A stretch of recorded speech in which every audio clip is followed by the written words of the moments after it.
ओम शांति। मीठे बच्चे, सबसे बड़ी बीमारी तुम्हें जो हुई है वो देह अभिमान की हो गई है। ये बहुत बड़ी बीमारी है सबको, और इसी बीमारी से तुम्हारा डाउनफॉल हुआ है, यानी तुम गिरे हो, पतित बने हो, मात्र एक बीमारी से।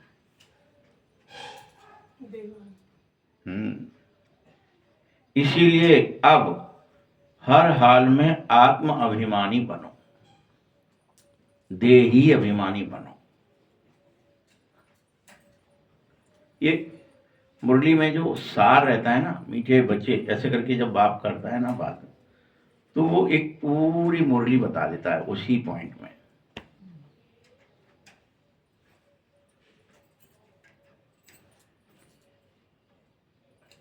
प्रश्न है, तुम बच्चों की कर्मातीत अवस्था कब होगी? क्या होगी अवस्था? कोई भी कर्म तुम्हें याद नहीं आएगा, कोई भी कर्म, उठना, बैठना, सोना, जगना, चलना, फिरना, सुनना, बोलना, देखना, कर्मातीत अवस्था कब होगी? उत्तर है, जब तुम कर्म भोग पर योग बल से विजय प्राप्त करोगे। ये तुम्हारे कर्म भोग हैं, इन्हें तुम्हें भोगने हैं, जिन्हें तुम भोगने आए हो, जिसके लिए तुम्हारा जन्म हुआ है कि जाओ तुम ये भोगो। ये तुम्हारे को जेल हुई है, यहां जाना पड़ेगा, ये करना पड़ेगा। तो इस पर तुम योग बल से विजय प्राप्त करो।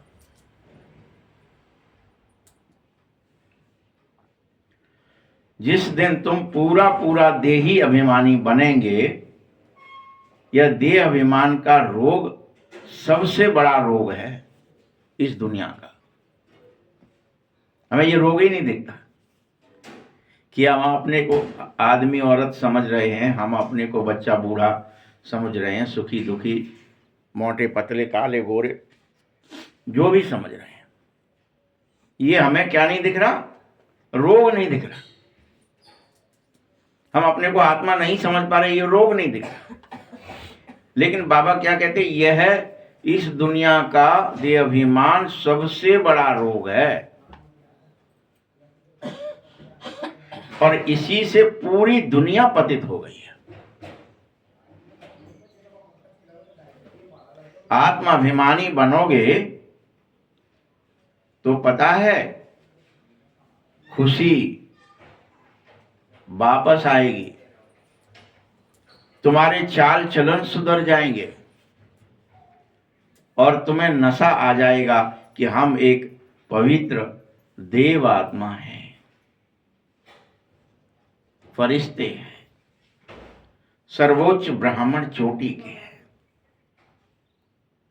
ये नशा आ जाएगा तुम्हें खुद ही, और तुम पूरा ही आत्माभिमानी बन जाओगे। गीत है, रात के राही थक मत। अभी रात है तो रात में रास्ता जरा लंबा लगता है, तो ये नहीं मर गए, कितनी देर याद करें, क्या ही करें, कैसे करें। रात के राही थक मत जाना। उत्तर है ओम शांति। राही का अर्थ होता है, बोलो, राही का अर्थ तो तुम बच्चों ने सुना होगा ना, राहगीर, रास्ते वाला। तुम्हें देह अभिमान के रास्ते से आत्माभिमान के रास्ते पर जाना है, ये यात्रा है।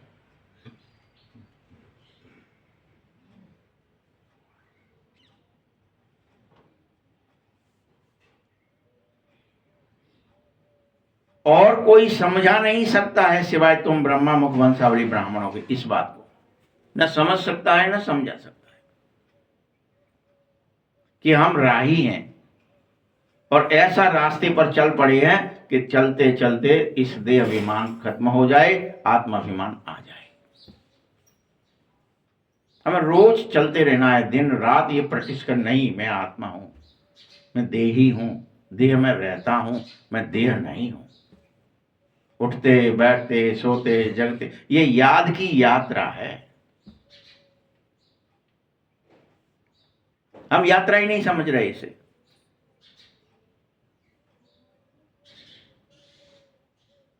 तुम ये भी भूल गए हो कि हम देवी देवता ही थे,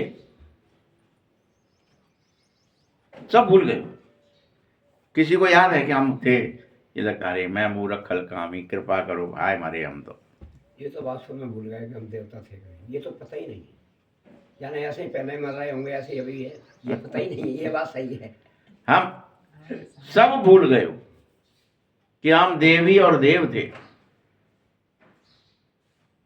बल हमारी सूरत, सूरत मतलब शकल मनुष्य जैसी ही थी। देवताओं की शक्लें कैसी दिखाई हैं? राम जी, कृष्ण, चाहे कोई दुर्गा, शकल कैसी है? सूरत कैसी है? मनुष्य जैसी। बल हमारी सूरत मनुष्य की थी, परंतु सीरत बहुत ही अच्छी थी। अंदर के जो स्वभाव हैं, जो संस्कार हैं, जो कर्म हैं, जो विचार थे, जो भावनाएं थी, वो बहुत पवित्र, श्रेष्ठ और सबको सुख देने वाली थी, आनंद देने वाली, ज्ञान देने वाली, प्रेम देने वाली, शांति देने वाली। सीरत बहुत ही अच्छी थी। हम सभी सर्वगुण संपन्न थे, 16 कला संपूर्ण थे और संपूर्ण निर्विकारी थे।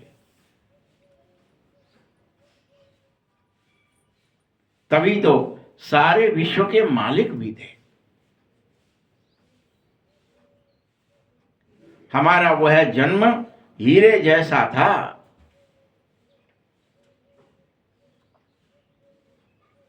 तो बताओ फिर कौड़ी जैसे कैसे बने? यह तुम कोई भी मनुष्य नहीं जान पाते हो। मनुष्य मतलब स्त्री पुरुष दोनों। मनुष्य किसको कहते हैं? दोनों को कहते हैं। तुम कोई मनुष्य नहीं जान पाते हो।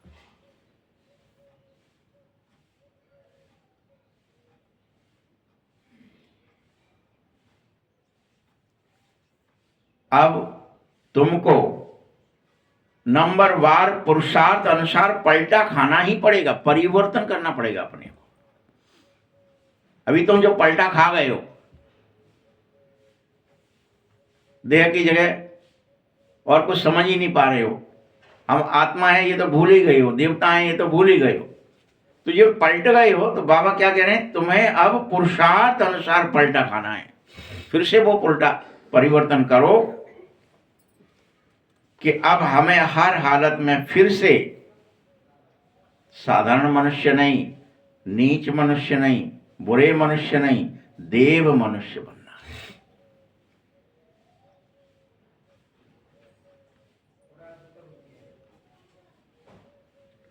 तुम रेजुविनेट हो जाओ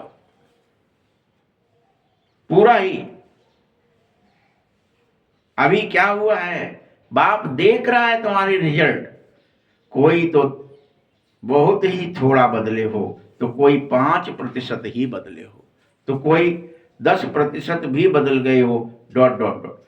लेकिन तुम्हारी धीरे धीरे ये सीरत जो बदली है, ये फिर से देवीय सीरत होनी चाहिए। सूरत नहीं बदलेगी। कोई ये नहीं होगा कि तुम सूरत बदल के कुछ और हो जाओगे। क्या ही हुआ वहां पे? जब रावण मर गया, वर्णन है रामचरितमानस के अंदर कि जब रावण मर गया तो देवताओं ने क्या कर दिया? सारे देवताएं फूल ही नहीं बरसा रहे। सुधा वृष्टि भई दो दल ऊपर। ऐसा नहीं होता है। ये तो राम जी ने भी बरसात की थी, अपने बंधन मर जाते तो उनको जिंदा करने के लिए राम जी भी करते थे रोजाना। अरे उसी समय हुई है, रोजाना नहीं होती थी। यह वर्णन है रामचरितमानस में, रोजाना का वर्णन नहीं है। ये वर्णन है जब रावण मर जाता है तो अमृत की वर्षा की गई, सुधा वृष्टि भई दो दल ऊपर, जिए भालु कप नहीं रजनीचर। कोई रजनीचर बचा ही नहीं, सब भालू और कपि क्या बन गए? देव हाँ, और देवता बनकर के अपने अपने लोक को गए। तो हमारे ऊपर रोज ये वो समय है जो भगवान हम पर इस ज्ञान मुरली से अमृत की वर्षा कर रहा है। हमको दिखाई नहीं दे रही, लेकिन वर्षा कोई अलग से नहीं। बाबा क्या कह रहे हैं? वर्षा ले लो। क्या ले लो? तो क्या हो रही है? रोज ज्ञान अमृत वर्षा हो रही है। ये वर्षा ले लो। वर्षा हुई और इस वर्षा से तुम क्या बन जाओ? फिर से देवता बन जाओ, सीरत बदल जाए तुम्हारी अंतरकरण सीरत। भगवान को ही बुरा हो, भगवान के हाथ में मर जाए, भगवान तो हम सब कौन है? हमारे अंदर का जो रावण है, देह अभिमान, रावण कौन है? फिर अब देह अभिमान को कौन मारे? हम मार सकते होते तो अभी मार लेते। काय को मुरली सुनते? हमसे तो मर नहीं रहा। हम तो रोजाना हम तो आदमी है, हम तो औरत है, हम तो ये है, हम तो बड़े हैं, हम तो बूढ़े, हम इसके ये लगते, हम उस इसी में फंसे हैं। हमसे मर ही नहीं रहा। हम दुखी हैं, हम परेशान हैं, हाय मरे, भयभीत हैं, बीमार हैं, क्या क्या हैं पता नहीं। इसलिए हमसे रावण नहीं मर रहा। तो बाबा क्या कर रहा है यहां पे कि कोई की तो थोड़ी सी ही बदली है सीरत, तो कोई की 5%, तो कोई की 10%, डॉट डॉट डॉट।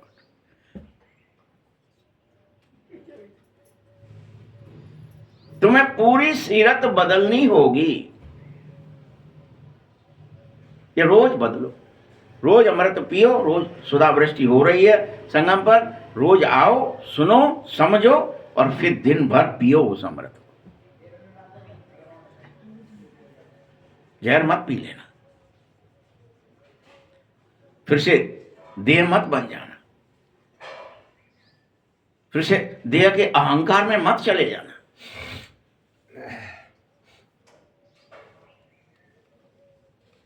हाँ, इस बात का संसार को पता नहीं है, दुनिया को नहीं पता कि सुधा वृष्टि हो रही है, राम रावण युद्ध हो रहे हैं, और राम जी जो है रावण को रोज मारते हैं हमारे अंदर से, और कुछ 5%, 1%, 2% हमारी सीरत बदल देते हैं, और हमें एक दिन जग जाएंगे, सारे निशाचर हमारे मर जाएंगे और हम देवलोक वापस देवता बन के चले जाएंगे। ये क्या करें बाबा? ये दुनिया को पता ही नहीं है, ये युद्ध का न इस वर्षांत का कि वर्षा हो रही है क्या। आओ ज्ञान अमृत पियो बच्चे। यह भारत ही स्वर्ग था। देखो तुमसे अच्छा तो वो क्रिश्चियंस जानते हैं, वो कहते भी हैं बेचारे कि क्राइस्ट से 3000 वर्ष पहले भारत में देवी और देवता रहते थे। ये वो लोग कहते हैं, और हम कहते हैं नहीं, हमारे तो हम लाखों वर्ष पहले कोई आए थे, 4,32,000 तो कलयुग ही है, फलाने लाख इतने करोड़ वर्ष पहले फलाना था। तो हम तो भूल ही गए हैं ना कि 5000 वर्ष पहले हम देव और देवी थे। हमको तो भुला दिया गया ये लिख करके उल्टा सीधा।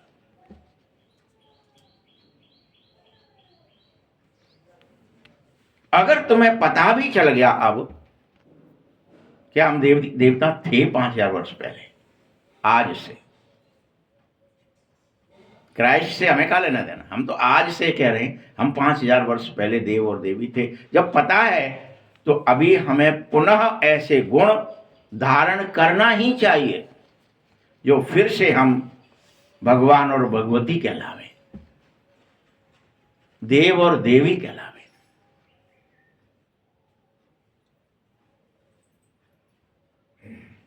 अभी हमारे अंदर वो दैवी गुण है ही नहीं, न मिठास है, न दया है, न करुणा है, न शांति है, न पवित्रता है, न सुख है। न निर्विघ्नता है, न निर्भयता है।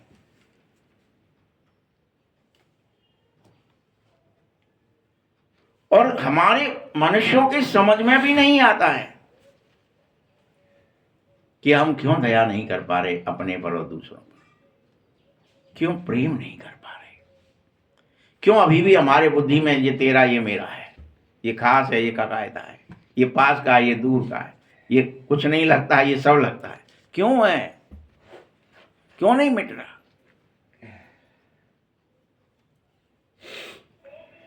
मनुष्य यह भी नहीं समझ पा रहे कि हम जब इतने साहूकार थे, सारी पृथ्वी हमारी थी और हम अथाह धन धान से, सुख से और पूर्ण रूप से निरोगी थे, तो फिर हमारा डाउनफॉल क्यों हुआ, कैसे हो गया? हम गिर क्यों गए? हम दुखी क्यों हो गए? बीमार क्यों हो गए? अशांत क्यों हो गए? गरीब क्यों हो गए? क्यों हुआ? विघ्नी क्यों हो गए जब निर्विघ्न थे? तो क्यों हुआ बोलो? बाप बैठ समझा रहा है कि तुम्हारी सीरत बदल गई है। सूरत तो वही है लेकिन सीरत सुधरी नहीं है। विचार भावनाएं अंदर से बदल गए हैं और यह सब सिर्फ देहाभिमान के कारण हुआ है। कॉन्शियसनेस चेंज हुई है। हम वाम मार्ग में चले गए द्वापर से और मनुष्य जो देवी और देवता थे वो कामी बन गए। हम योग बल से बच्चे नहीं पैदा हो रहे, हम तो भोग बल से करेंगे और फिर उनको पालेंगे, ये मेरा है। पशु पक्षी जीव जंतु जगत जो कर रहा था वही हम करने लगे। मोही, लोभी, क्रोधी, अहंकारी अनेक बन गए, विकृत। बाबा कह रहा है, मीठे बच्चे, असल में तुम देवी देवता थे, तब तुम्हारे अंदर सीरत जो है वह आत्माभिमान की थी। बस यही कि 24 घंटे तुम्हें समझ में आता था ये शरीर रूपी वस्त्र मैंने चोला पहन करके मैं पाठ बजा रहा हूं, एक्टिंग कर रहा हूं। मैं एक अजर अमर, एक शांत, एक निर्विघ्न, एक निर्भय, एक निर्विकार आत्मा हूं। और ये देहाभिमान में जब रावण राज्य शुरू हुआ तो तुम सब आत्माभिमान से देहाभिमान में गिर गए। ये बड़ी भारी गड़बड़ हो गई। ये देहाभिमान सबसे बड़ी बीमारी तुमको द्वापर से लगी पड़ी है। 63 जन्म हो गए, बार बार जन्मे, बार बार मरे, लेकिन तुम बार बार अपने को देह ही समझते रहे, जबकि तुम अमर और अविनाशी हो। न कभी मरे हो, न कभी मरते हो, न कभी मर सकते हो। बीमारी के कारण ही हो लग रहा है हाय मरे, हाय मरे। दिन में भी 1000 बार मरते हो।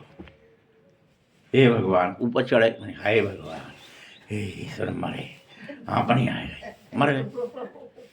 100 बार, 1000 बार ये बात हो रही है। पुनः सतयुग में जब तुम चलेंगे तो आत्माभिमानी बन ही जाएंगे और बहुत खुशी हो जाएगी तुम्हारे अंदर पैदा। तुम सदैव आनंद में रहने लगोगे। ऐसा तुमको किसने बनाया है यह भी तुम भूल जाओगे। अभी बाप बैठ रोज समझा रहा है, बच्चे आओ, तुम अपने स्वधर्म को भूल गए हो। बैठो, तुम्हारा डाउनफॉल क्यों हुआ ये मैं तुम्हें समझा रहा हूं, तुम समझो। तुम अपने धर्म में टिक जाओ कि मैं शांत स्वरूप आत्मा हूं। मैं एक ब्रकुटी सिंहासन पर बैठने वाली अविचल, अविरल, अडिग। ये नहीं कि वो अंगद ने पैर जमाया वही अडिग है। हम सब अडिग हैं। हम अपने कूट पर ही बैठेंगे, अपनी कुटिया में ही बैठेंगे। बाप बैठ समझाते हैं, भारतवर्ष नॉट ए पैनी बन गया, उसका मूल कारण देहाभिमान ही है। कोई की किसी की बनती नहीं है, कोई किसी की बात नहीं मानता है। जितने मनुष्य उतनी मतें हो गई हैं, इतना मूर्ख हो गया है। तुम का जानो, हम जानते हैं तुमसे ज्यादा। सब एक दूसरे को अहंकार से, कोई किसी की बात न सुनना चाहता है, न मानना चाहता है, न चलना चाहता है, सब मनमत पर चलते हैं। यह भी कोई बात नहीं, ड्रामा बना हुआ ही ऐसा है। बाप तुम्हें दोष नहीं देते, बस एक ही बात कहते, फिर से तुम भगवान और भगवती बनने के पुरुषार्थ में लग जाओ।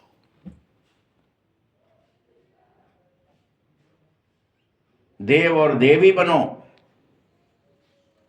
तुम साहूकार फिर से बनो। आदि सनातन देवी देवता धर्म के थे, अभी कैसे धर्म भ्रष्ट और कर्म भ्रष्ट हो गए हो। अपने धर्म को और कर्म को सुधारो।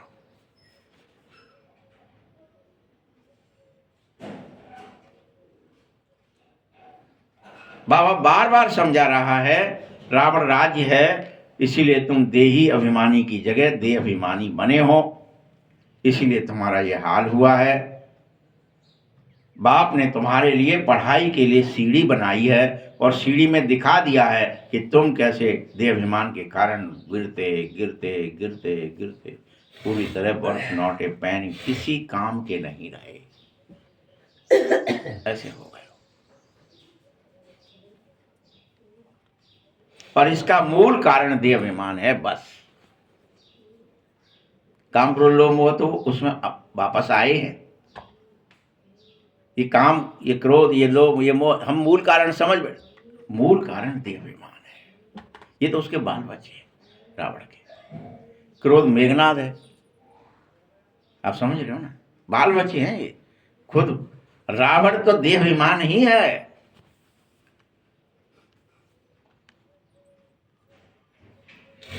शास्त्रों में कल्प की आयु लाखों वर्ष लिखने से भी तुम्हें पुरुषार्थ में देर लग रही है।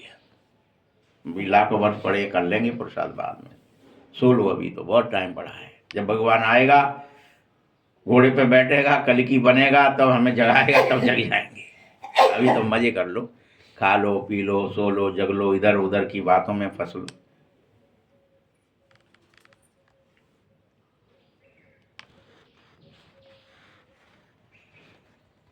आजकल तो भारत की फुल हिस्ट्री ज्योग्राफी को जानता ही कोई नहीं है। थोड़े बच्चों में थोड़ा ज्ञान है तो देह अभिमान आ जाता है, समझते हैं हम जैसा तो कोई है ही नहीं समझदार। थोड़ा पढ़ लिए, थोड़ा लिख लिए, सोई देह में हम जो कर सकते हैं हमारे को क्या करना। बाबा समझा रहा है, भारत की दुर्दशा का एक ही कारण है कि तुम पावन से पतित हो गए। और ये मूल कारण राम राज्य की स्थापना से रावण राज्य की स्थापना है। इसी कारण से पावन होने की जगह पतित हो गए तो रावण राज्य हो गया स्थापित। आत्मा को जरूर कभी बाबा ने सुख दिया था, तभी तो बाप आया है और कह रहा है मुझ पतित पावन बाप को याद करो, तो तुम फिर से सर्वशक्तिमान की संतान, मास्टर सर्वशक्तिमान अवश्य बन जाओगे। तुम्हारे ये रोग, ये शोक, ये भय, ये वियोग सब मिट जाएंगे।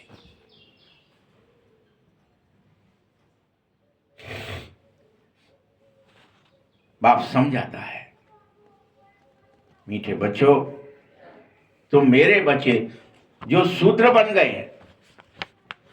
क्या बन गए हो तुम? 24 घंटे क्या देख रहे हो?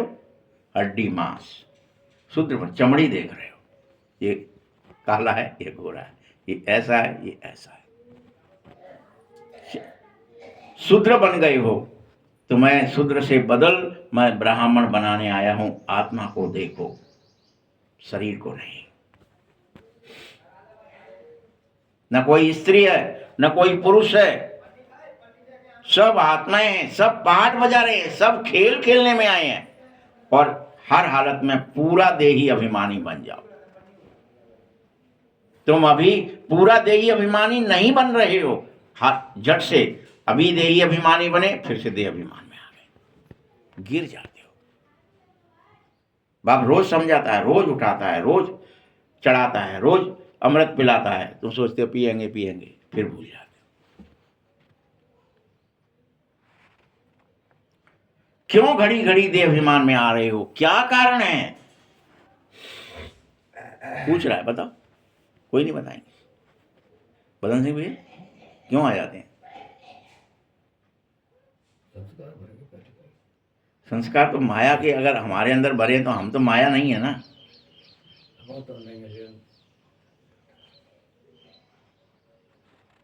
घड़ी घड़ी देहाभिमान में क्यों आ जाते? पूछ रहे बाबा, बताओ ना भाई। अब जब मेरे जन्म लाओ देव हम नहीं रहे तो वो संस्कार आदत करेगा ही। ऐसा नहीं है। अभी भी मुरली सुनने के बाद भी जब आप जाओगे ना, वो कोई आपके नाम से बुलाएगा वही दे आ वो इस पर तो वो आपको देह का नाम इतने बार लिया जाता है, इतने बार। पक्का हो जाएगा उसका। बस ये आप क्या इसको आपने 21 बार लिया, उसको तो दिन में भी अभी मुरली सुनने वाले भी 21 बार क्या 2100 बार ले रहे हैं। 21 बार नहीं ले रहे अकेले। कई दिन में कई बार तो अपन किसी को आत्मा आत्मा कहें तो फिर पता ही कैसे चलेगा कौन बोलेगा? कहने की बात ही नहीं है, वो आत्मा वो आत्मा। कहने की बात ही नहीं थी। स्मृति अंदर की बात थी। बाबा ने क्या कही कि मतलब स्मृति कहाँ रही है? अच्छा ठीक है, आत्मा ना ही कहो आप, आपको देह भी कहें हम, तो देह कहने से थोड़ी कोई देह बन रहे। आप तो स्वीकार कर लेते हो। आपसे कोई कहे काहे नहीं थके थके से दिख रहे हो, काहे तो उस टाइम कछु बीमारी है का, काहे तुम्हें कछु दिक्कत है का, कहते आप मुँह लटको सो कैसो, पट से आप मुँह बन गए, पट से लटक गए, और पट से वो सारी बहुत सारे उद्गार आपने, भैया हमारे संग ऐसो है रहो, हमारी बहू ऐसी, हमारा लड़का ऐसो है वो, हमारा फलाना नाती ने जी कर दो, हमारा फलाना वो। बाबा जी ने कहा कि तो एक आदमी कोई वो चरवाया आया तो भैंस बन गया तो भैंस ही बन के रह गया।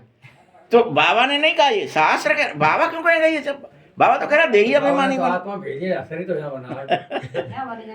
बाबा ने थोड़ी बनाया कोई किसी को बाबा भी। के तो शरीर है नहीं है तो वो तो आत्मा ही आत्मा है। अपन तो यहाँ शरीर लेके आए हैं इसलिए ऐसा नहीं है, बाबा के पास शरीर नहीं है तो बाबा जी तो शरीर में आया है आपको बात करने के लिए, आ तो गया है। लेकिन वो तो आत्माभिमान में ही है। तुम क्यों हो नहीं? अब जब तुम्हें बता दिया, एक बार बता दिया, 2 बार बता दिया, दिन में बाबा एक ही मुरली में 100 बार बताता है कि देही अभिमानी, देही जैसे अभिमानी। अपन बन जाए तो फिर बात ही क्या करते हो? अपनी आत्मा शरीर ले लेती है तो जीव आत्मा बन जाती। चक्कर तो ये कहना क्या करें उसको। ऐसा नहीं है, चक्कर कुछ नहीं है। घड़ी घड़ी देह अभिमान में क्यों आते हो? जानते हो सबसे बड़ा रोग है ये, और इसे भूलना क्यों नहीं चाहते? जिससे इस रोग से ही तुम्हारा ये हाल हुआ है। आदमी मर जाता तो नहीं भूलो, तो नाम चलता रहता है। इसकी अर्जुन ने कहा था गीता में, पूछा था कि पांडु मर गए, मेरा नाम अभी भी पांडु पुत्र कहलाता हूं मैं, कैसे मैं मान लूं? तब भगवान ने बताया था, सुन तेरे तो अनेक जन्म हुए, अनेक माँ बाप मिले, अनेक बार तू अनेकों का बेटा बना, सब बता दूसरा पांडु के अलावा तेरे को कौन से जन्म का याद है? तब उसको समझ में अच्छा अच्छा सही कह रहे हो। मतलब एक जन्म का तो ठीक है, वो मर गए तो भी तेरे को याद है, लेकिन उससे पिछले जन्म में क्या तू था नहीं? तूने जन्म नहीं लिया था? उसके लिए क्या करना पड़ा? समय आया, परिस्थिति आई, युद्ध हुआ, अभिमन्यु मरा। अभिमन्यु को ढूंढने के लिए गए थे तो वहां वही खेल रहा था कि तुम मेरे कई बार तो तुम बाप बन गए, कई बार मैं तुम्हारा बाप बन उनकी बात नहीं मानी ना उसने, नहीं मानी। फिर अभिमन्यु की मानी कि नहीं मानी? बेटा, अरे काय का बेटा, मानी। मैं तेरे को कितनी बार तेरा बाप बना, तू मेरा कितनी बार ये तो एक्टिंग है भाई। तो हम भगवान यहाँ से चल एक्टिंग कर। मोह खत्म हो तो गया। फिर अर्जुन का मोह खत्म हो गया। उसके बाद ऐसे ही अपना मुंह कर। तो हमारा हो रहा है क्या? नहीं हो रहा है। तो हमको कौन समझाए? बाबा तो रोज समझाता है, लेकिन वहां अर्जुन को तो एक ही बार समझाया, वो समझ गया। भले अभिमन्यु को तो समझाया, लेकिन हमको क्या भगवान समझा नहीं रहे? लेकिन जहाँ भाई साहब मन की गलती है तो बुद्धि है, जहाँ क्या करें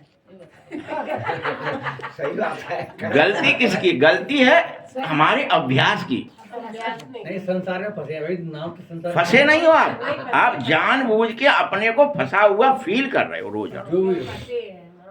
हाय हम मरे, अरे हम नहीं याद करें, हमारा मोड़ा बिगड़ गया तो हमारी फलाना है वो नाती को कछु गड़बड़ है गई तो भाई तो पढ़ाई भी ले जाना पड़े, वो साइकिल बिठाने, मोटरसाइकिल बिठाना है, यूँ करना है, बाको एडमिशन वो बढ़िया बन जाए।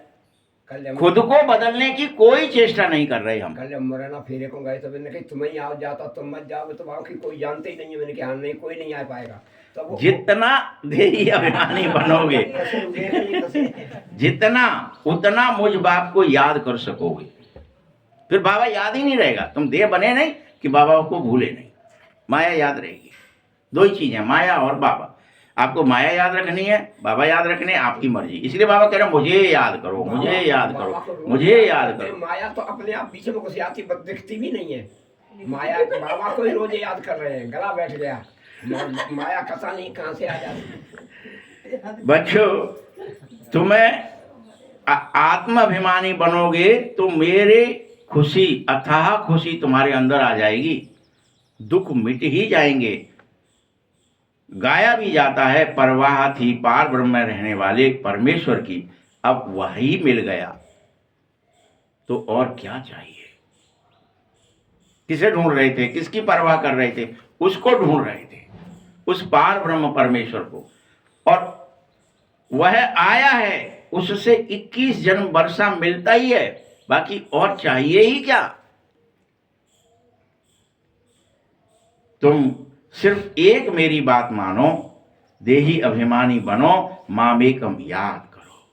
बस एक ही बात मानो, अपने मन से ही बात करते रहो तो भी देही अभिमानी बनकर के बात करनी है, आत्माभिमानी बनकर के बात करनी है। बाबा मामेकम, भगवान को तो याद करना है, लेकिन देह समझ कर नहीं करना है। देह समझ कर तो हम खूब मालाएं फेरते रहे, मंत्र जपते रहे कि हम साधु हैं, हम संत हैं, हम महात्मा हैं, हम ये हमने ये कर लिया है, हमने ये कर लिया है, हम देह हैं। देखो हम माला फेर रहे हैं। आत्माभिमानी होकर मामेकम याद करो, शर्त समझो बाबा की। बल तुम गृहस्थ भर में रहो, गृहस्थ व्यवहार करो, मुझे कोई दिक्कत नहीं। मैं नहीं कह रहा हूं कि जंगल जाओ इसके लिए,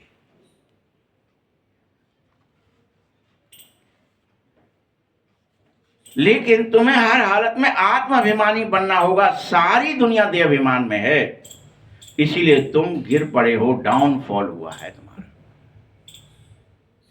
पतित हुए हो।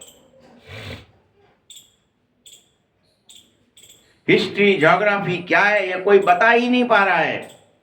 यह बातें शास्त्रों में थोड़ी ही लिखी हैं कि देवताएं आत्माभिमानी थे, ये किसी शास्त्र में नहीं लिखा।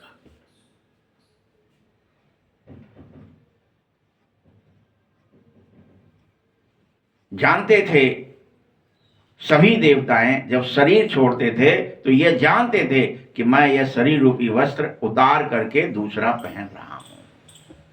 21 जन्म तुम्हें ये याद रहा। कभी वहां अभिमान आया ही नहीं कि मैं देव।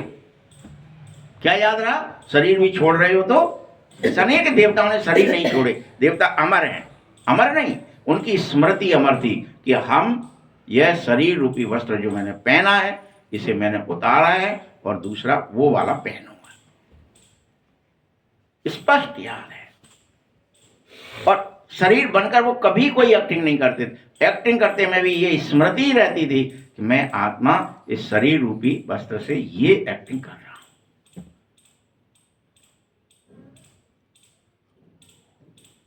फिर से तुम हर हालत में परमात्मा अभिमानी बन जाओ।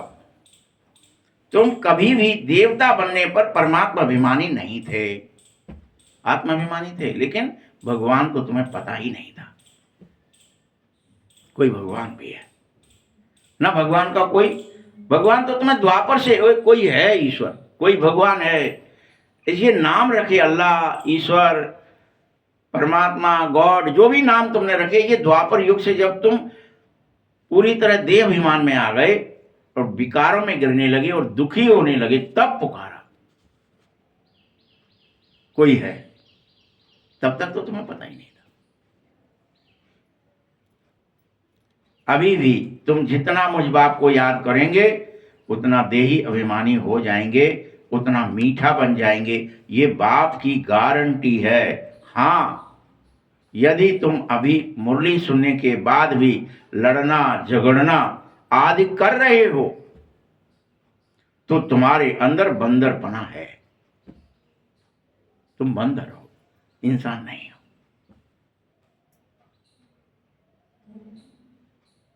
ये बंदरपना छोड़ना पड़ेगा।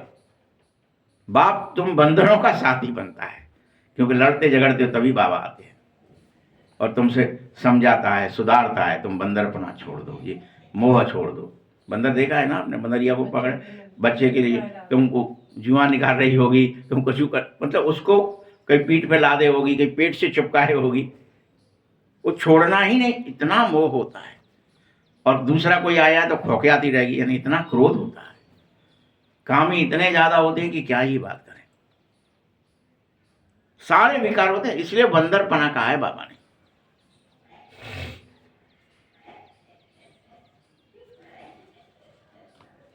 बच्चे, ये लड़ना झगड़ना बंदरपना पूरी तरह छोड़ना होगा। बाप यही तुम्हें समझा रहा है कि देह अभिमान में आने से शिव बाबा को भूले हो, परंतु अब तो मुझे याद करो। अच्छे अच्छे बच्चे देह अभिमान में हैं। बाबा ये नहीं कह रहा कि तुम हो, अच्छे अच्छे। बाबा का नाम लेते नहीं किसी को। हाँ, क्यों लेना बाबा किसी का, तो कोई बुरा मान जाए कि हमारा कह दिया, ये पोल खोल दी हमारी।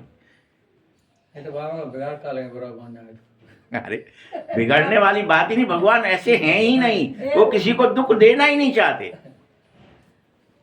आप बात समझो, उनका चरित्र इस तरह का है। हाँ, सही है। वो हमारी तरह आपकी तरह नहीं है कि वो कोई भी बात कह देंगे। वो देख के काम लगे, यही भावना भगवान भावना। देही अभिमानी बनते ही नहीं हो तुम। बाप रोज समझाता है, बच्चे देही अभिमानी बनो, और तुम तो देह अभिमान में ही रह रहे हो। अंश मात्र बने फिर डूब जाते हो देह में। तुम कोई को भी बेहद की हिस्ट्री ज्योग्राफी समझा सको। बरोबर सूर्यवंशी चंद्रवंशी राजधानी थी, भारत को इतना गिरा डाउनफॉल, जो जड़ से देह अभिमान में ऐसा ही चला गया, तो किसी को भी अभी समझाने से भी कोई समझ नहीं पा रहा है। तुम बच्चे भी देह अभिमान में आ ही जाते हो, जाने और अनजाने में।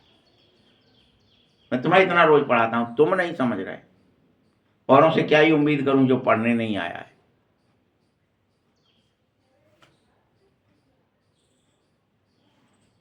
तुम ये भी भूल जाते हो कि मुझको रोज डायरेक्शन देने वाला भगवान है। भगवान तुम्हें रोज क्या देता है? सलाह देता है। ये बच्चे देव क्यों बन गए, स्त्री पुरुष क्यों बन गए, अरे ये देव बन के ये बात क्यों कर रहे हो? तुम्हें डायरेक्शन देता है, टोकता है। ये रास्ता गलत चल रही है, तुम देह के रास्ते पर मत चलो, आत्मा के रास्ते पर चलो। बार बार सलाह दे रहा है, और हम फिर से इंद्रियों के रास्ते पर, देह के रास्ते पर चले जाते हैं। हमेशा समझो, शिव बाबा कह रहे हैं, हमेशा समझो, शिव बाबा को याद ना करने से देह अभिमान में चले ही जाओगे। क्योंकि सारी दुनिया इस समय देह अभिमानी है, वह सब तुम्हें देह ही बनाएंगे।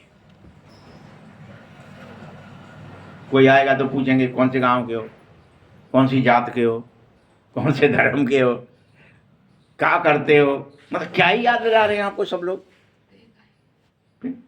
हाँ, भूला मत देह को याद करते हैं बस। और तुम भी फिर क्या ही बन जाते, अरे हम जे गांव के, जे गांव के, जे जात के, जे धर्म के, जे फलाने के, जिसके जे लगते हैं, उसके बुआ है, उसके फूफा है, उसके काका है, उसके चाचा है, इसी में लगे हो। उन्होंने कहा तो अपन पूरी आला गा देता हूँ, पूरा बंद ही नहीं होते हैं, एक एक घंटा तक लगे ही रहते हैं। या देह के अन्य और धर्मों में चले, हम डॉक्टर हैं, हम वकील हैं, हम मास्टर हैं, हम चपरासी हैं, चौकीदार हैं, कलेक्टर हैं, मिनिस्टर हैं, उसमें घुस जाते हो। देह के अनेक धर्म बना लिए हैं तुमने। मैं तुम्हें एक ही सलाह दूंगा, मामेकम याद करो और अपने को नित्य और निरंतर आत्मा समझो।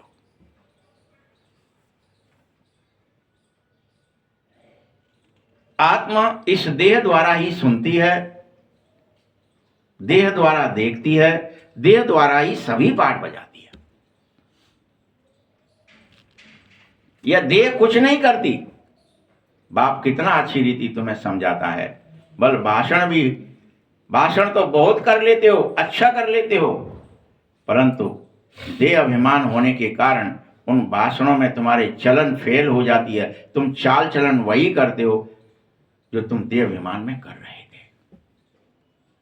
जैसे ही भाषण किया तो आत्माभिमान की बात कर दी, और फिर कोई बात आई, पैसा दे दो, मेरा आश्रम बनाना है, क्या ही हो गया ये, फिर देहाभिमान हो गया,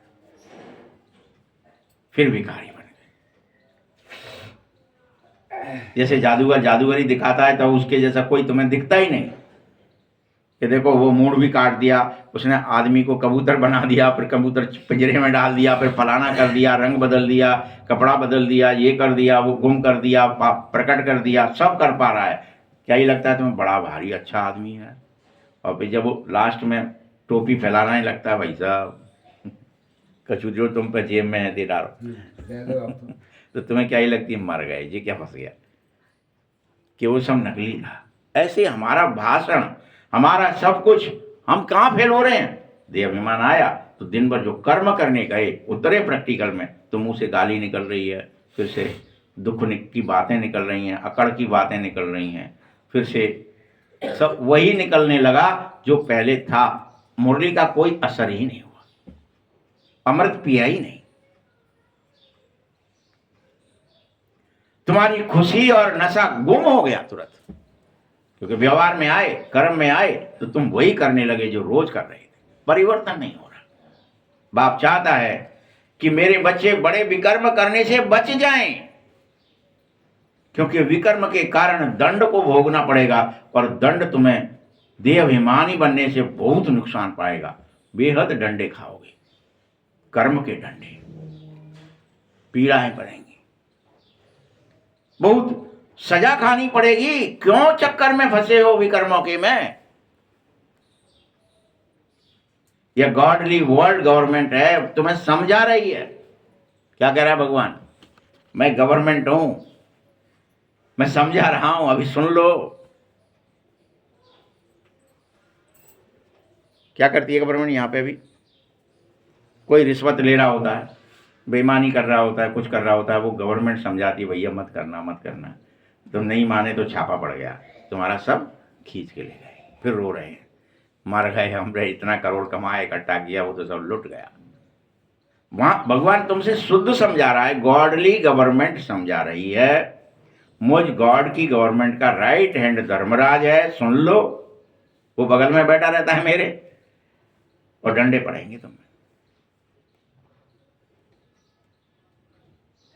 तुम अच्छे कर्म क्यों नहीं करना चाहते? बार बार बुरे कर्म में क्यों फंसे रहते हो? क्यों सजा खाना तुम्हारी आदत पड़ गई है तुम्हें? इंद्रियों ने मांगा, जीव ने मांगा, वो खिला दिया, नहीं स्वाद अच्छा था, बढ़िया लग रहा हो, भले पेट फूल जाए।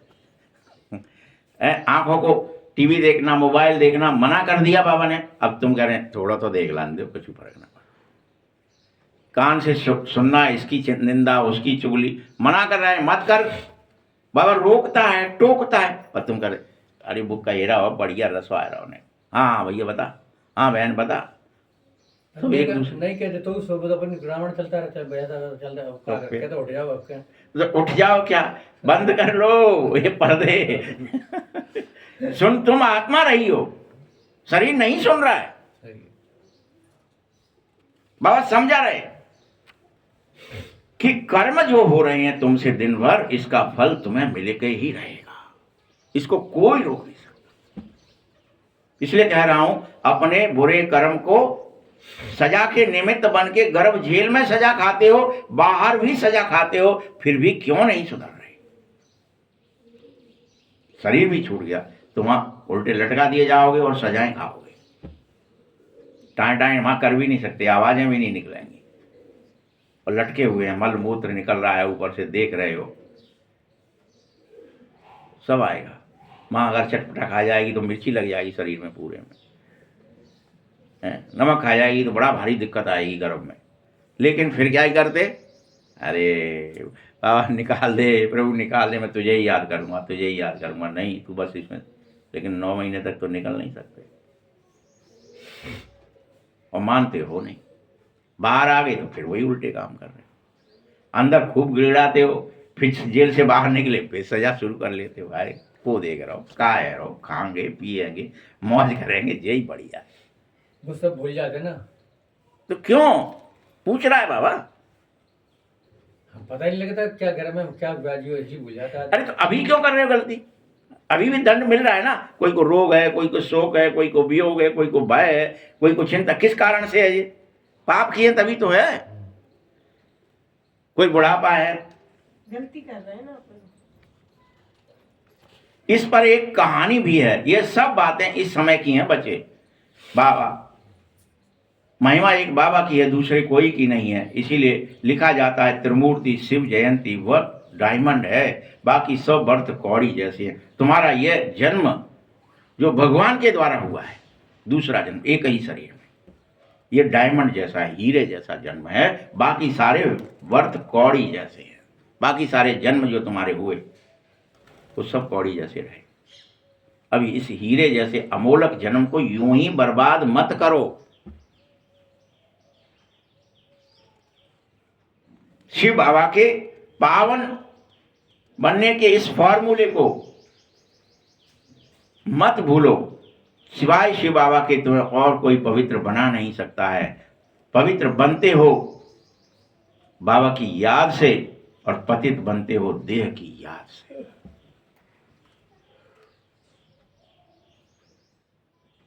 अब तुम आत्माभिमानी बनो।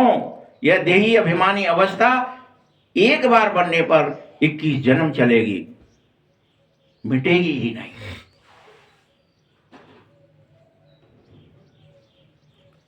बलिहारी उस बाप की गाओ कि प्रभु बहुत धन्य है आपके आए और हमें देही अभिमानी बनाया, आत्माभिमानी बनाया, और 21 जन्म तुम आत्माभिमान में रहोगे। यह भारत फिर से स्वर्ग बनने वाला है। मर्जी तुम्हारी है। जो मुझे याद करेंगे, जो देही अभिमानी अवस्था में वापस चलेंगे, सो ही उस स्वर्ग में प्रवेश कर सकेंगे, बाकी सब रह जाएंगे। यह किसी को पता ही नहीं है शिव बाबा कब आता है, क्या करता है, पहले पहले क्या चाहिए। शिव कहा जाता है भगवान को, परम पिता परमात्मा को, ईश्वर को। वो आ गया है, तुम्हारे सामने प्रत्यक्ष है और तुमसे कह रहा है बच्चे हर हालत में देही अभिमानी अवस्था में चल, कर्मातीत हो जा, देह और देह के संबंधों को भूल जा। तुम जानते हो इसका मूल कारण तुम्हारा पतितपना है। ऐसे तो बाप आया है तुम्हें फिर से पावन बनाने, राइज करने, ऊपर उठाने। यह ज्ञान सूर्य प्रकट हुआ है तुम्हारे खातिर, तुम्हारे अज्ञान के अंधेरे का विनाश करने के लिए।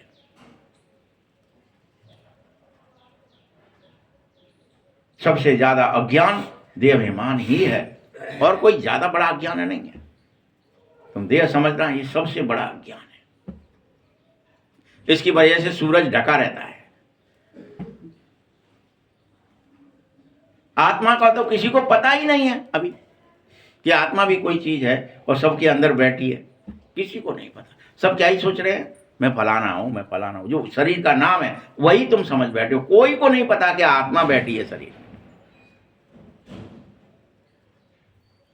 तुमने 84 जन्म पूरे कर लिए, सीढ़े उतरते उतरते नीचे आ गए, खेल भी पूरा खत्म होने वाला है, फिर भी तुम जान नहीं पा रहे हो कि घर चलना है। विश्व का डाउनफॉल हो चुका है। कोई भी आत्मा इस समय पावन नहीं है, सब पतित हो गई है। पूरे विश्व की, पूरे संसार की आत्माएं। तुम तो अभी ये समझ बैठे हो साइंस बड़ी तरक्की कर रही है। क्या समझ बैठे हो तुम यहाँ पे? अरे अब तो रोबोट आ गए, अब तो एआई आ गया, अब तो फला बड़ी तरक्की हुई है। हम पहले तो पैदल ही चलते थे, अब तो चाहे यहाँ बैठ के चलते हैं। कोई पैदल ना चलती, स्कूटर, मोटरसाइकिलें, कार, घोड़ा, फलाने का पैदा हो गए। अब तो बढ़िया ही रहा, बड़ा हमारी साइंस पैदा हो गया। बाबा क्या कह रहे हैं? तुम समझ बैठे हो साइंस तरक्की कर रही है, यह नहीं समझते हो कि दुनिया पतित और नर्क हो गई है। क्योंकि सबको देह अभिमान बहुत है। अभी बाप का सख्त आदेश है, तुमको हर हालत में आत्माभिमानी बनना ही चाहिए। इस बात में अच्छे अच्छे महारथी ढेर हैं। किस बात में? देही अभिमानी बनने में अच्छे अच्छे महारथी भी ढेर हो गए, मर गए, देह अभिमान में चले गए। बस सबको ज्ञान तो अच्छा लगता है, इसलिए सुनते हो, तुम मुरली सुनने आ जाते हो, हाँ ज्ञान बहुत बड़ी, चलो बाबा सुना रहा, चलो सुनते। परंतु देह अभिमान है कि हटता ही नहीं है।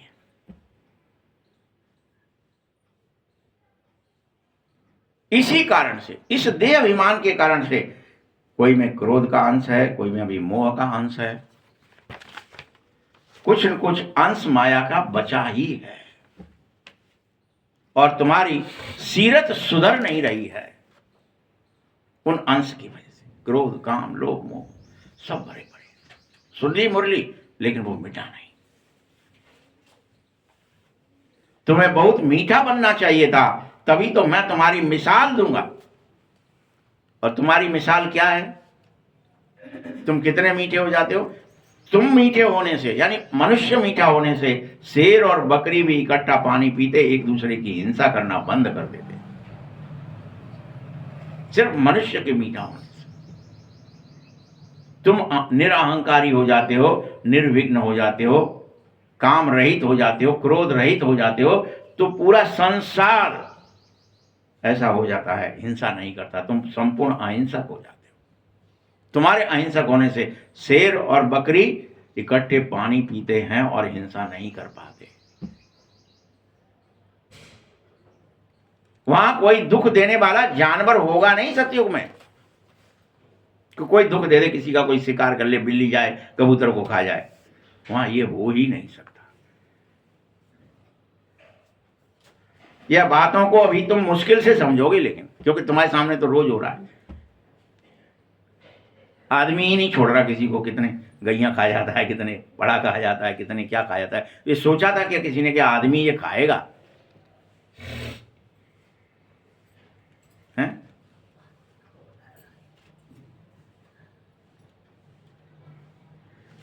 बहुत देह अभिमान है, कर्म भोग इतने ज्यादा हैं, कर्मातीत अवस्था बड़ी मुश्किल से आएगी।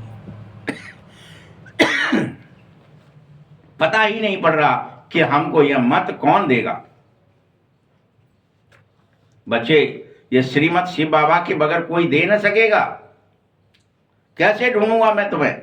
बगैर श्रीमत कैसे दूंगा तुम्हें? स्थायी रथ मेरा है ही नहीं। देह अभिमान में आकर उल्टे सुलटे तुम काम कर रहे हो, तुम अपने मुफ्त में बर्बादी कर रहे हो अपनी।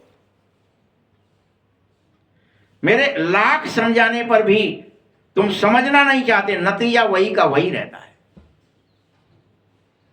जो आज समझा, जो कल समझा, जो रोज समझा, नतीजा फिर पूछेगा रिजल्ट क्या हुआ, सुनने का कोई फायदा हुआ? तुमने सुन लिया था तुम्हें देह अभिमानी नहीं आत्माभिमानी रहना है, कुछ बदले नहीं बाबा, कल फिर आ जाए, किसे आएंगे। तो बाबा क्या कह रहे हैं? नतीजा वही का वही। आगे पढ़े, होता ही नहीं है पढ़ाई, अनपढ़ ही बने रहना चाहते हो। बच्चे, तुम्हारे सिवाय कोई कुछ समझ में नहीं आएगा, क्योंकि पढ़ने तुम आए हो, पढ़ना भी तुम्हें पड़ेगा। परंतु देही अभिमानी स्थिति चाहिए ही चाहिए मुझे तुम्हारी, तभी तुम ऊंच पद पाओगे और फिर से लक्ष्मी नारायण बन जाओगे। अभी तो कर्मातीत अवस्था किसी की हो ही नहीं पा रही है। इसके ऊपर, यानी ब्रह्मा बाबा से कह रहे हैं, इसके ऊपर बहुत झंझट है।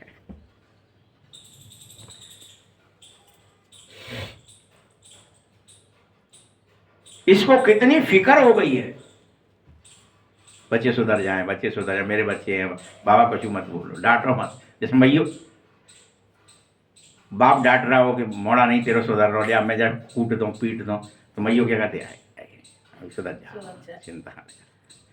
ऐसे ही ब्रह्मा बाबा कह रहे कोई बात नहीं, सुधर जाएंगे, कोई बात नहीं, कोई बात नहीं। वहां को बड़ी फिक्र है। बाबा कहता है तुम ज्यादा देही अभिमानी बन सकते हो, तुम्हारे ऊपर कोई बोझ थोड़ी है। इस ब्रह्मा के ऊपर तो बड़े भारी बोझ है, तब भी ये देही अभिमानी बन के रहना चाहता है, लेकिन तुम्हारे ऊपर तो कोई बोझ नहीं है।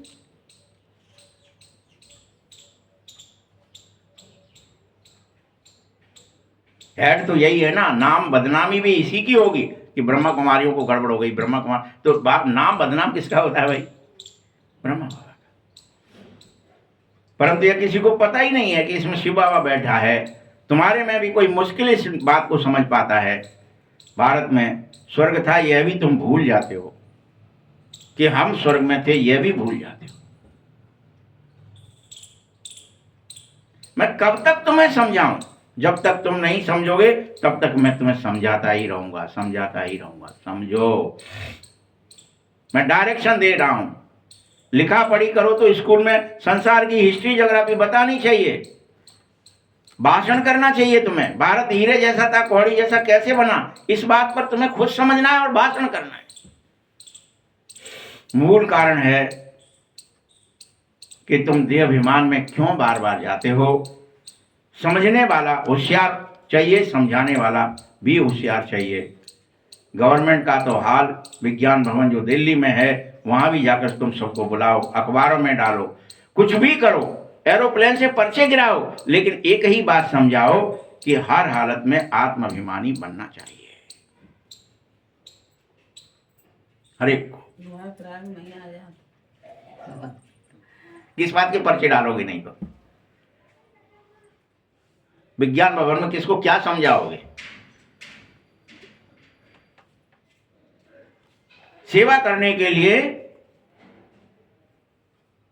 मैं तुमको क्या करता हूं? तुमसे दान लेता हूं। तुम यह विकार मुझे दान में दे दो। भगवान मांग रहा है तुमसे दान। तुम्हारे घर घर आया है, तुम्हारे द्वार खड़ा है और तुमसे कह रहा है, बच्चे तुमसे दान लेना चाहता हूं, क्या तुम दान करोगे? इन विकारों को मुझे दे दो। सारे विकार एक बार में भरकर देना पड़े, मैं पक्का सर्राफ हूं, बदल के सही करके दे दूंगा। अच्छा, मीठे मीठे सकीले बच्चों प्रति माता पिता बाप दादा का याद प्यार और गुड मॉर्निंग। रूहानी बाप की, रूहानी बच्चों को नमस्ते। रूहानी बच्चों की भी बाप दादा को बहुत बहुत याद प्यार और नमस्ते। धारणा के लिए मुख्य सार है, देह अभिमान में आकर अब तुम्हें कोई भी उल्टे काम नहीं करने हैं। कोई भी देही अभिमानी बनने का पूरा पूरा रात दिन पुरुषार्थ करो, पूरा पूरा अपनी सीरत सुधारने में लग जाओ। सूरत नहीं सुधारनी है कि क्रीम पॉलिश लगा दें क्या सुधारना है? सीरत सुधार। दूसरा पॉइंट है, बहुत बहुत मीठा और शीतल बनो। अंदर में जो क्रोध है, जो मोह है, इसके जो बड़े बड़े भूत हैं, इसे बाहर निकाल फेंको। ये भूत हैं, ये आ जाते हैं। आलस है, निद्रा है, अलवेलापन है, सब भूल जाओ। वरदान है, रिगार्ड देने का रिकॉर्ड ठीक रख। तू सबको रिगार्ड दे। अभी क्या हो जाता है, इसको देना है, उसको नहीं देना। ये मुझसे बड़ा है तो इसके पैर छू भी लूंगा, इसको राम राम भी कर दूंगा। दूसरा, अरे ये तो छोटा है, इसमें लात दे दूंगा उल्टा। तो क्या ही हो रहा है? रिगार्ड देने का रिकॉर्ड ठीक रख। खुशी का महादान करने वाला पुण्य आत्मा भव। वर्तमान समय चारों ओर रिगार्ड देने का रिकॉर्ड ठीक करने की बहुत आवश्यकता है। यह रिकॉर्ड फिर चारों ओर रिकॉर्ड के रूप में बजेगा। रिकॉर्डिंग कर लेते हो ना, फिर बजता है टैप रिकॉर्ड। तो रिकॉर्ड देना, रिकॉर्ड बजाना है। छोटे को भी रिकॉर्ड दो, बड़े को भी रिकॉर्ड दो, सबको सोचो ये आत्माएं हैं। ये मेरा बच्चा नहीं है, ये कोई फलाना नहीं है, ये कोई पड़ोसी का बच्चा नहीं है, ये छोटा बच्चा नहीं है, ये भी एक आत्मा है, ये भी मेरे समान है, बाप समान है। तभी तुम खुशी का दान करने वाले महादानी पुण्य आत्मा बन सकोगे। किसी को भी रिगार्ड देकर खुश कर दो, यह बड़े से बड़ा पुण्य का काम है। यह सेवा तुम्हें रोज करनी होगी। ठीक है, आज से बाबा ने एक काम दे दिया है तुम्हें, जो ऐसा नहीं है कि नया काम है, बता था आपको, फिर से बता दूं, याद दिला दूं। सिया राम मैं करो प्रणाम जोर जुग पानी, सिया राम मैं सब जग जानी। सब में आत्मा तो जो बात वहां कही थी शिव जी ने, वो बात यहाँ फिर कह रहे हैं कि तुम चाहे कितना ही कोई छोटा हो, कितना ही कोई बड़ा हो, जब रिगार्ड देंगे, जब किसी को आप रिस्पेक्ट देंगे, जब किसी का आप अभिवादन करेंगे, जब किसी को आप नमन करेंगे, तो खुशी का दान हो जाए। ये खुशी दी हो किसी को, आप जा रहे हो तो ये नहीं भाई हम जानता ना हम क्या को नाम राम करें। कोई भी निकल रहा है, कोई भी जाना अनजाना, भैया जी राम राम, भैया जी ओम शांति, भैया जी जय श्री राम, भैया जी राधे राधे, जो निकल जाए मुंह से, रिगार्ड देने से महादानी बनते हो, पुण्य आत्मा बनते हो। और बड़े से बड़ा पुण्य का काम है रिगार्ड देना भी। तुम आत्मा समझ कर देना, लेकिन ये नहीं मन तो ऐसे ही बाबा ने कही इतना ही कर दीजिए, मन में तो आई ना रही, अंदर से आए नहीं। तो ये बड़ी सेवा है। कर रहे थे क्या अभी तक? बोलो कौन कौन कर रहे थे? स्लोगन है ऐसे मत कर नहीं, अरे जैसा सोचोगे वैसा। हर घड़ी को अंतिम घड़ी समझकर चलो तो एवर रेडी रहोगे, आज का स्लोगन है। अब मातेश्वरी के अनमोल महावाक्य हैं, तमोगुणी माया का विस्तार कैसे हुआ है। आज बाप दो बातें मम्मा ने बताई हैं। पहली है तमोगुणी माया का विस्तार। सतो रजो और तमोगुणी, इन तीन शब्द तो तुम जानते हो, इसको यथार्थ समझना बहुत जरूरी है। ये तीनों गुण इकट्ठे चलते हैं। तुमको विवेक क्या कहता है? ये तीनों गुण इकट्ठे चलते हैं, या तीनों गुणों का पाठ अपना अपना अलग अलग युग में होता है। विवेक तो ऐसे ही कहता है ना, ये तीनों गुण इकट्ठे नहीं चलते। जब सतयुग होता है तो सतोगुण चलता है, जब द्वापर होता है तो रजोगुण चलता है, कलयुग होता है तो तमोगुण है। लेकिन जब सतो में तमो रजो नहीं है तो रजो में फिर सतोगुण नहीं है। या मनुष्य तो ऐसे समझ कर बैठे हैं कि तीनों गुण इकट्ठे चल रही हैं। यह बात कहना भी सरासर भूल है बच्चों। मनुष्य सच बोलते हैं, पाप कर्म नहीं करते हैं तो सतोगुणी होते हैं, परंतु विवेक कहता है जब हम कहते हैं सतोगुण, तो इस सतोगुण का मतलब है संपूर्ण सुख। सारी सृष्टि में सातों गुण हो, पवित्रता सुख शांति सातों गुण। बाकी ऐसे नहीं कहेंगे कि जो सच बोला हुआ सतोगुणी हो गया, नहीं, और जो झूठ बोला वो कलयुगी हो गया। ऐसे नहीं दुनिया चलती है।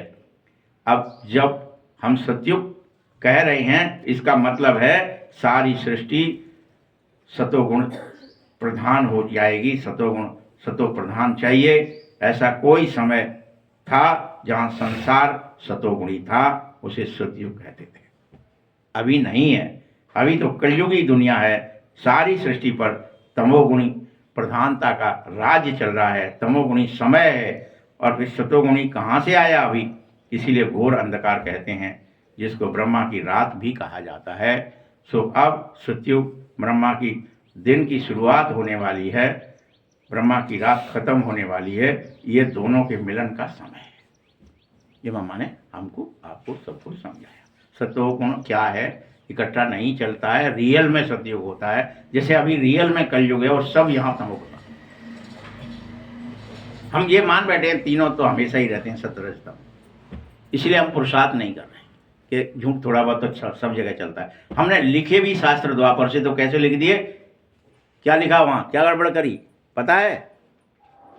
कि सतयुग में भी दैत्य है, सतयुग में भी चोरी है, सतयुग में भी हिरण्यकश्यपु है, मारकाट है। हाँ दिखाया है शास्त्रों में, तो सतयुग में दिखाया जाए, सतयुग में दैत्य हाँ, होते ही नहीं है। देवताएं भी सब छली हैं, कपटी हैं। इंद्र आदि सब देवी देवताएं कैसे हैं? व्यभिचारी हैं, मदिरा आदि पीते हैं, किसी के साथ भी व्यभिचार करते हैं, भोगी हैं। ऐसा लिख दिया जानबूझ के हम, क्योंकि जब लिखा तब हम वैसे हो चुके थे। मैं द्वापर में जाना है तो विकार दबे से लिख दूंगा। दूसरा आज का मातेश्वरी का अनमोल महावाक्य है, कलयुगी असार संसार से सतयुगी सार वाली दुनिया में ले चलना भगवान का ही काम है। कैसे, ये मामा समझाएंगे। इस कलयुगी संसार को असार संसार क्यों कहते हैं? क्योंकि इस दुनिया में कोई सार नहीं है, माना कोई भी वस्तु में वो ताकत नहीं बची है, अर्थात सुख शांति पवित्रता ये सातों गुण नहीं है। इसलिए इस सृष्टि पर कोई समय सुख शांति पवित्रता थी, अब तो ताकत ही नहीं है, क्योंकि सृष्टि में 5 भूतों की प्रवेशता हो गई है, काम क्रोध लोभ मोह और अहंकार की। इसीलिए सृष्टि में भय है, भय का सागर बन गई है सृष्टि, कर्म बंधन का सागर है, सब कर्मों में फंसे हैं। अरे काम हाय काम हाय काम हाय काम, काम बहुत ज्यादा है, इसलिए मुरली नहीं सुन पा रही। कर्म बंधनों में फंस गए हैं, कर्म बंधन का संसार सागर बन गया है। मनुष्य दुखी है, जो परमात्मा को पुकार रहे हैं, हे प्रभु बचा, परमात्मा हम सबको भव सागर से पार करो प्रभु। तो इससे ये सिद्ध हो रहा है कि जरूर कोई अभय निर्भय संसार भी था, जहां ले चलने के लिए हम कह रहे हैं। इसीलिए इस संसार को पाप का सागर भी कहते हैं, जिससे पार कर पुण्य आत्मा बन पुण्य की दुनिया में चलना चाहिए। तो दुनियाएं 2 हैं, एक सतयुगी सार वाली दुनिया, एक कलयुगी असार वाली दुनिया। दोनों दुनियाएं इस सृष्टि पर ही होती हैं।